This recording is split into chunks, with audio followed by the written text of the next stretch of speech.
Hello and welcome to Oil Painting with the Masters. Oil Painting, Learning from the Masters. This is number 9. My name is Jason. Miss Smiley Face back there is Izzy. And behind the scenes, Miss Cindy's doing it all. So welcome tonight. Tonight we're going to continue on with visual power. And we're going to get into some subtlety tonight. We're going to practicing some subtlety with the visual power. And then we're also going to rearrange our crew a little bit. Okay, but I go through it several times, so you should be able to catch it. But pay attention, we got some big things coming tonight, and some big revelations too. Let's start by looking at some masters, and there will be a little bit of just looking in some music, but then after that, you got to participate. So be ready. All right, let's look into the masters. Glad to have everybody here. Thanks for joining us. Let's get going. The masters create worlds with great depth. That is not all they do. Within these depth-filled worlds, they also focus your attention in particular areas. They create what we call areas of focus while not losing the sense of depth. It is a superb balancing act.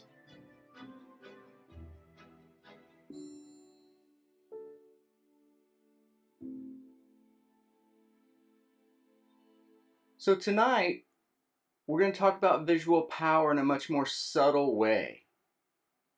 Here, where's the most visual power? It's the strongest. Up in the corner.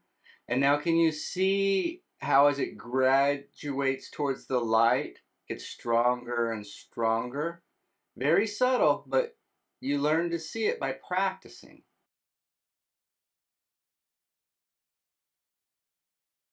Then if we look at a different swatch, where's the visual power here? Up in the opposite corner, right? The power gradiates from out to in. One of the ways it does this is, notice that up here it's a little bit lighter, but also the paint is flatter. There's not as much space between as there is in the second box. As that paint breaks up, it gets a little bit weaker. Okay, so the strongest is up top, and it's a little weaker down there, and that flat paint has a lot to do with it. Now let's look at this in the scene. So can you see now that each side is pushing you, the background is pulling you towards the center of the boat? So it's not dividing your interest, but it's making the background the most around the boat. Then there's a little secret here. So that's the most in the background there, as we saw. Now where's the most in the boat? Right there. So do you notice how we go inside the boat and then we go outside the boat to the background? Okay, by going to the object and outside the object, it can create a real sense of life for you. Did you guys catch that last point? So that last point was our object in here is the boat. And so down below, he brought your attention into the boat. But then, rather than showing you all the sails and all, he showed you that, but he kept it quiet. He put the visual attention in the background.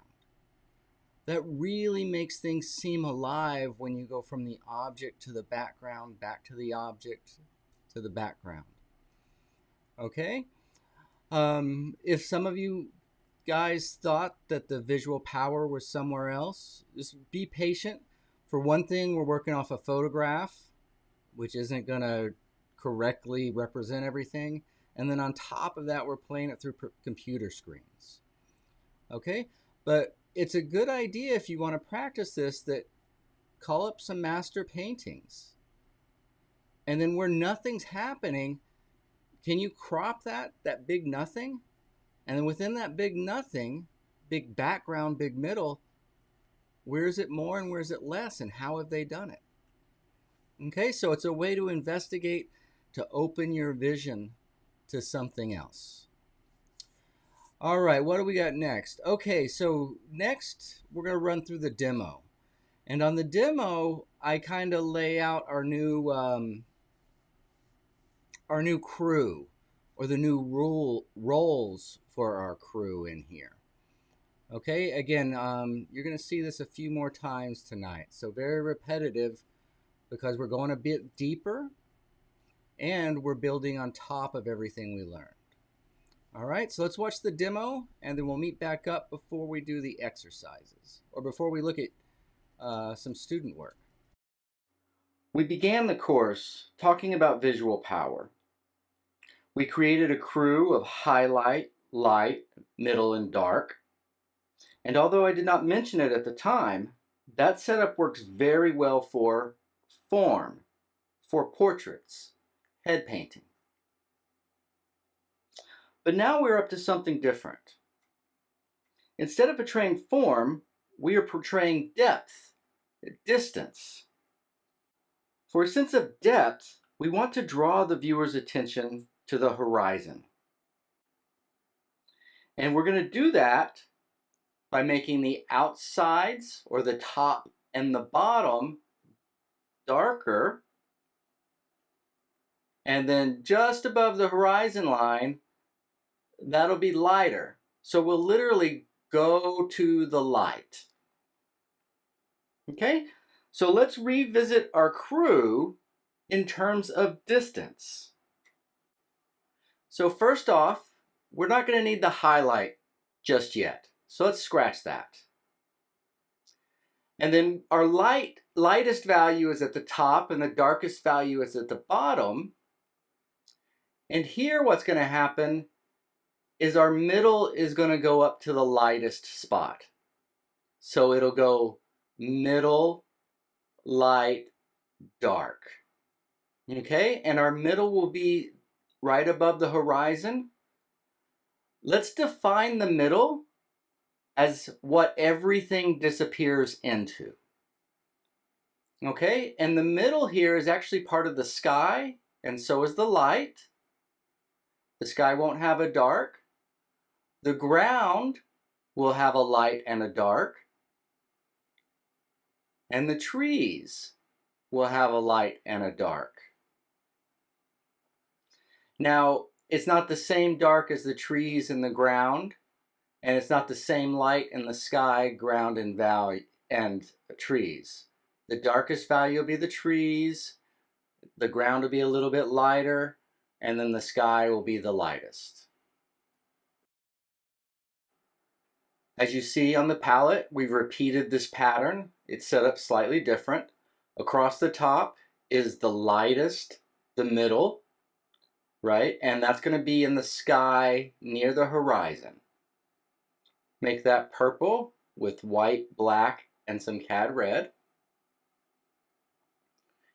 Then next will be the light. And for the sky, the middle will be near the horizon. Then the light will be right at the top of the canvas, or the closest thing to over your head in the sky. So the light you can think of as near sky, and the middle you can think of as far sky. And so everything's going to disappear into far sky, including the near sky. Okay, again, the light in the sky is going to be a purple, and in this case, it's a black, white, and a little cad red. For the ground, we're going to have a light ground and a dark ground, right? And our light on the ground will be darker than the light in the sky. And then for the trees, we'll also have a light and a dark. And again, the light in the trees will be darker than the light on the ground, and the dark in the trees will be darker than the dark on the ground.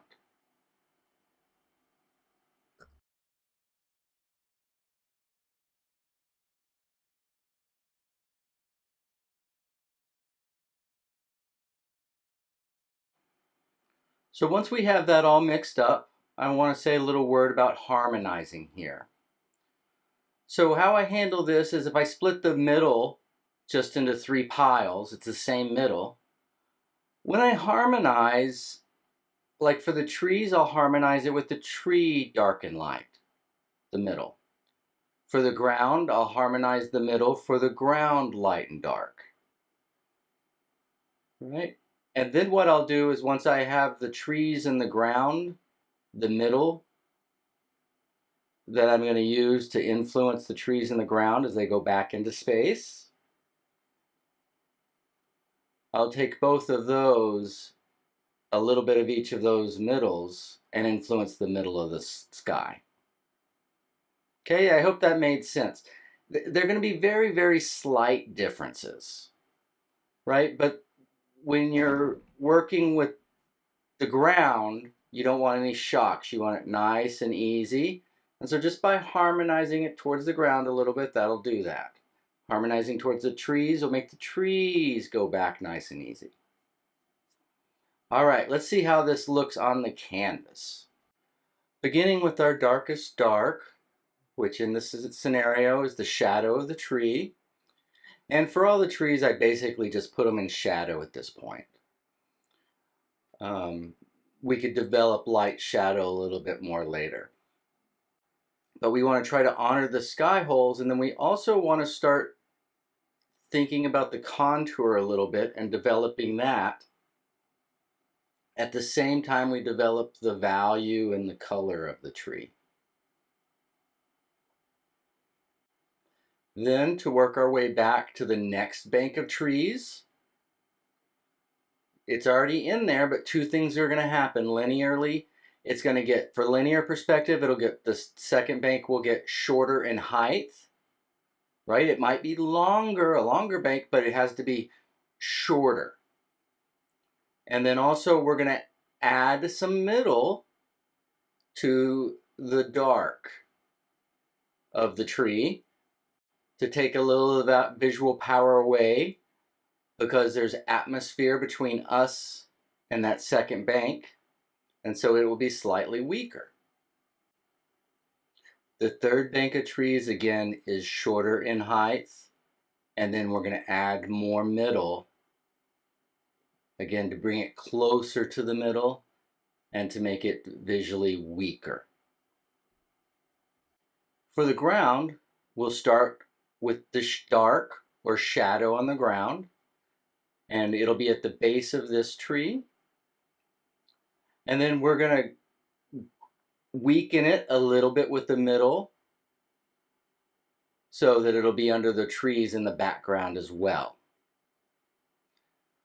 What this will do with a little bit of that ground and shadow back there, it really grounds that second level. As it comes down to that third level, way back there, we wouldn't pick up shadow. The further back it goes, the less you'll see of the ground below it. Now we'll come up to the ground in light, the front, the nearest. And again, it's going to be the biggest in the sense of literally the tallest on the canvas, right? And then each step back, it'll get shorter in height, shorter in height, shorter in height. Okay, and then with each step back, it's also going to get more middle, closer to the middle.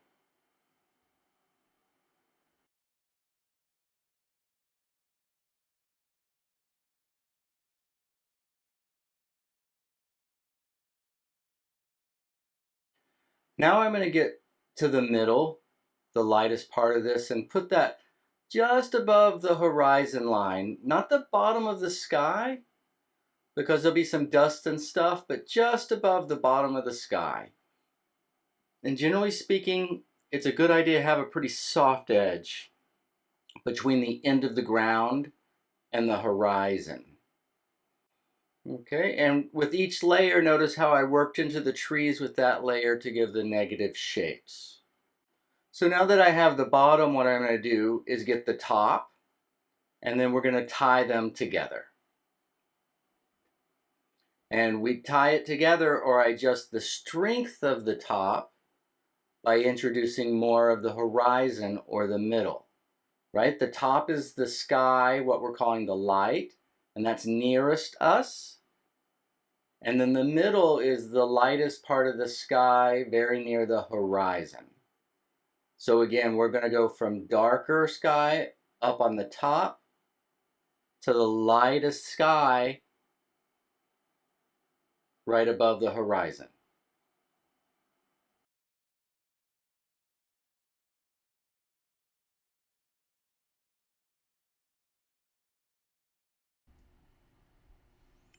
Okay guys, did you see that? So a lot of times, again, it takes a couple of layers. So the first thing I did was I repeated last week's on top of it to reinforce, and then I can adjust sky holes and contours as I go. There'll be more on those contours and how to go from these blocks into an actual landscape in our next section here when we look at some student work. Where are we at? We're halfway in the show. Okay, so time to get real a little bit. We've been going, this is episode 9, and I've gotten good homework every week, but we're starting to receive a little less of the exercises. What's happening?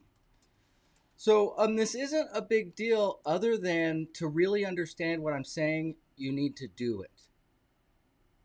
And all this whole series I've built to answer the questions you guys are always asking me. How do I do this? How do I do that? How I disguised it as exercises, but these exercises are going to teach you and answer those questions that you have. How do I look like there's more depth? Right? How do I make it feel like there's a back of the head? How do I give that thing weight? Okay? So you're going to have some time to catch up here this week, but let's catch up and see this through because we're only going to go till the end of May, and then I've got some other projects I got to jump into. All right, so on the student work, we're going to take a deeper dive into one student just to kind of go through everything. And then listen carefully. I drop a few bombs in here too that we'll talk about after we're done. Then we just got the exercises and we'll move on. If there's anything you have questions about, let me know. I saw early on, I think it was Karen D who said, was wondering about the tree pile light color. And I would use that to develop the trees later. But as I'm setting it up right now, it's important to get it nice and simple and to get that real sense of depth. And again, in this next episode, you'll see how you can push that into more of an actual painting. All right, so we'll see you guys on the other side in just a few minutes. Let's take a look at some of the exercises and go through a deep dive here. But before I start on this particular one, I want to say something about the middle, right? And here it's the sky, the middle that we use for the sky. And notice on this canvas how close the middle is to the stain of the canvas. That can prove very, very useful, right? So you want to try to stain your canvas close to what you want your middle to be, right? And then that'll give you all kinds of ways to do all kinds of cool things we'll talk about later. But let's analyze this exercise. So there's our first rectangle on the ground. There's our second. The second is smaller than the first. Very good. And when I say smaller, what I'm talking about is top to bottom. So that line from the top line to the bottom, that's the height. We want the height of the first one to be the largest. Then as we move back into space, that height is going to get smaller and smaller and smaller. Let's look at the trees, the uprights. So here's our first rectangle. Looks pretty good. There's our second rectangle. Again, the second one's smaller than the first one in height. In height, not width. And so on with the third one. That's linear. And then what did we do? We added sky color as we moved back, forward to backwards. So how might we create some more interest in this? Well, what if we put one more tree, kind of a single tree off the edge of those middle trees? Then we could take this first tree and make it larger, make it kind of cup that single tree that we want them to look at. So the first tree might look something like that. This is rough. And then our second group, something like that. And then if we threw the ground, the front ground, into shadow as well, you see how we can start focusing in on things?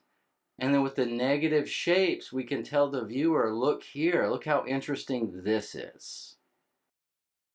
Okay, very good. So our lightest sky is going to be just above the horizon there. And our darkest sky is going to be at the very top. So, and from the very top, biggest to smallest, working down. So that's going to be part of this week's exercise, is gradating the sky and everybody disappearing, everything disappearing into the middle, which is the lightest sky. The lightest sky is the middle in this setup. All right, how's everybody doing? Have you guys caught all these things I'm talking about? We defined the middle tonight. And how did we define that? The middle is what everything disappears into. So the key to all of this is that everything that you have, whether it's one thing, two things, 17 things, have them all get weaker, vague out toward the same point.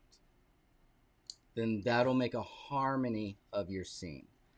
Okay, so the middle, again, is what everything disappears into. And then we also talked about the stain of the canvas. Before you start, you need to see your finish. And that means including where's your middle, what value, what color. Is it the lightest value? Is it a middle value?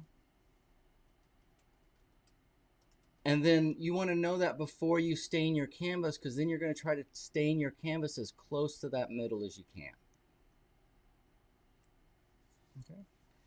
And then in this landscape, at least right now, while we're setting up space, setting up the environment which our scene will happen in, just above the horizon line is the lightest sky, and the lightest sky is the middle in this scenario.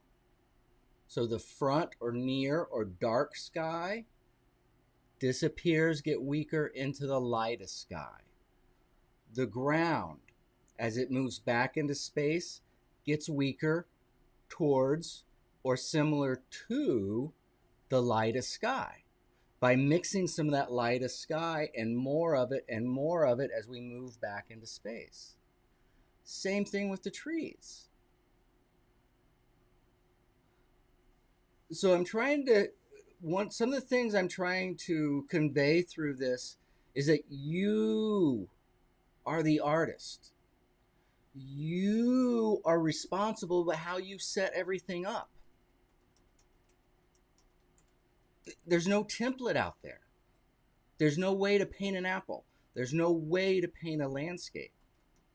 But you have to create that logic. And what I'm doing is I'm showing you what some of the very successful masters have done and how they've ordered their things in a way to make it easy to do all these things we're asking. Okay? All right. So for our last little bit here, we're going to do the exercise this week. To be clear, all we're doing is we're going to do a second layer from last week's, and we're going to include the sky. Next week, I want to talk about how do we get to particular places in the painting without destroying the depth. So next week, we're going to have a deep, something that goes into the distance. And then up front, I want you to look over here. Then in the middle, we're going to look over here. In the sky, we're going to look over here. In other words, within that depth, we're going to have areas of focus. But unless you create a scene with believable depth, those areas of focus aren't going to do much. But if you do have a scene with great depth and a natural feeling, an area to a focus, you're done. It finishes. Okay, I was talking to someone today. They were struggling, and I was saying, you're still having an idea and trying to make a painting out of it. Don't. Start with a painting idea and then see however you wanted to paint can be fit into that idea. So you start off with how paint works, and then you don't change that. But you arrange your subject matter or whatever you're trying to say into how paint works. Okay, it's a slight little shift here. And when you first make that shift, it's going to feel like, this isn't, I want to paint. Once you understand this, then you're going to be able to see, oh, look what I could do. Oh, look, I could do, oh, look, oh, look, oh, look. And it'll all be good because it started from how paint works. And then you took an outside idea and adjusted it to make it work with paint. Right? Simple, simple, I know. All right, so I hope I get about 7,700 of the exercises this week because we were a little short of that number last week. Okay? All right, so we're going to walk through the exercise here and then we'll wrap it up tonight. It's always good to remember the big picture. And the big picture is we want it lighter at the horizon so that we go into the distance. We go to the light. We're going to rearrange our crew a little bit to do that. We're not going to mess with highlight right now. The sky will be middle and light. And by the way, the middle is the lightest value. Light is the second value, and then dark is the third value. So we'll do sky, ground, and trees. And the trees, although it has dark just like the sky, the dark on the trees will be darker than the dark on the ground. The dark on the light on the trees will be lighter than the light on the ground. Okay, so when we mix that up, the ground will be cad yellow and black. The trees will be yellow ochre and black. Okay, our middle, again, is going to be our sky, but the middle will be the lightest part of the sky. Okay, then the light of the sky will be actually the darker part of the sky, which will be at the very top of the canvas. And so it'll go from the darker sky at the top of the canvas, and it'll weaken down to the middle, just above the horizon.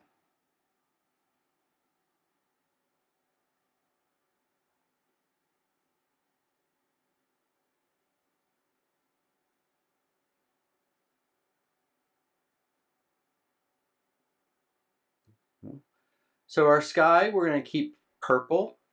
That's white, black, and cad red. Our ground and our trees are going to both be green. Again, the ground will be with yellow, cad yellow, and the trees with yellow ochre.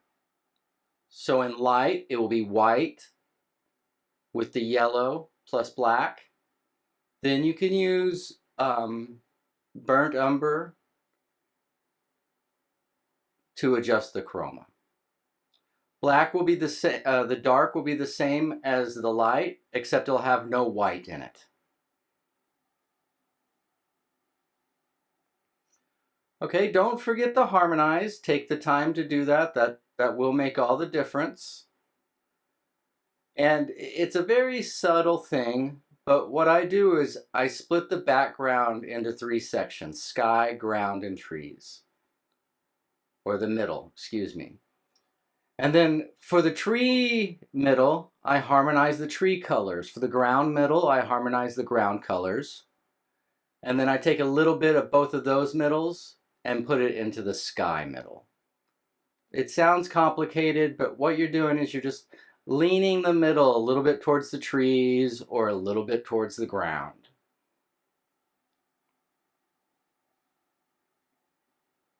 Okay, so we'll add a little bit of that to the sky middle. And after we do the ground, we'll add just a bit of the ground to the sky middle too. Okay, and that's all middle. It's not ground middle or tree middle. It's all middle, but the middle we're going to use to diminish the ground has some ground color in it. The middle we'll use to diminish the trees has a little tree color in it. Okay, through the harmony. So you can just do this right on top of last week's exercise. If you haven't done in last week's exercise, you got a little catching up to do. And notice as I go over this time, the coverage, it changes the value quite a bit.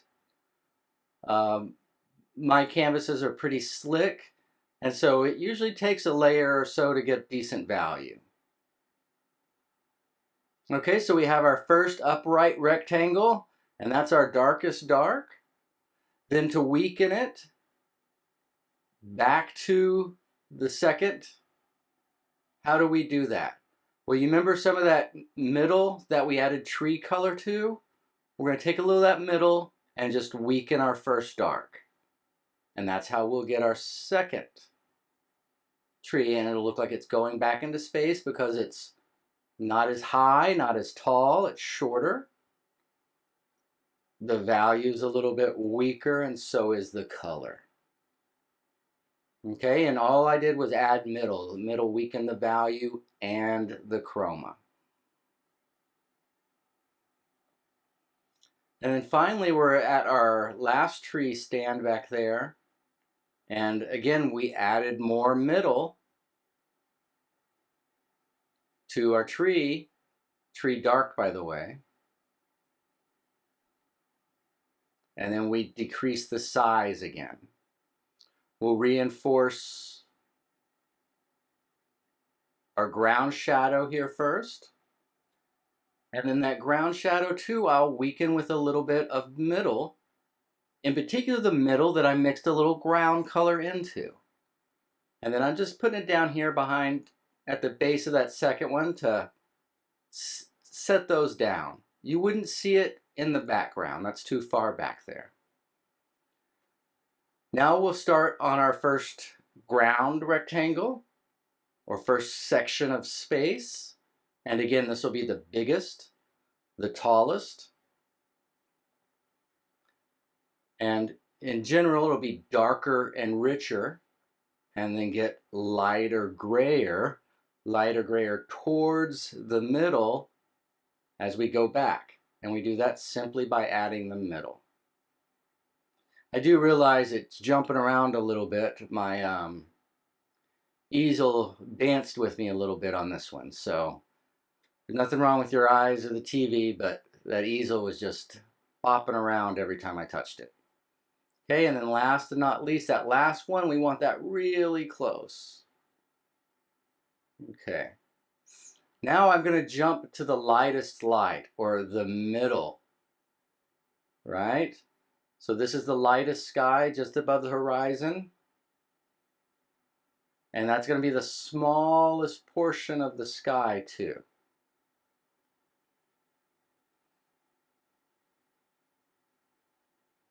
Notice how with whatever layer I am, I make any tree holes at that level that color.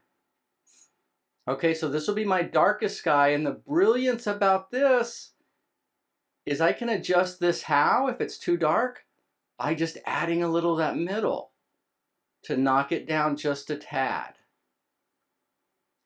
And then again, with each step back, I'll add more and more middle to the sky. And that's what I'd like you guys to do this week is let's do a second layer, kind of reinforce all this, but then also let's add the sky to this one. Okay, and that's all there is to do this week. Next week, we're going to talk about areas of focus without giving up the sense of depth.